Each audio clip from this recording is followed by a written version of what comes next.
താമരപ്പൂ നീ ദൂരെ കണ്ട് മോഹിച്ചു.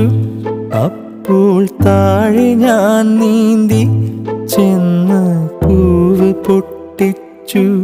പിന്നെ തണ്ടൊടിഞ്ഞ താമര ഞാൻ കൊണ്ടുവന്നപ്പോൾ പെണ്ണെ നിൻ കവിളിൽ കണ്ടു മറ്റൊരു താമരക്കാട്. പെണ്ണെ നിൻ കവിളിൽ കണ്ടു മറ്റൊരു താമരക്കാട്. അല്ലിയാമ്പൽ കടവിലന്നരയ്ക്കു വെള്ളം. അന്ന് നമ്മളൊന്നായി തുഴഞ്ഞില്ലേ കൊതുമ്പു വള്ളം. നമ്മുടെ നെഞ്ചിലാകെ അനുരാഗ കരിക്കിൻ വെള്ളം.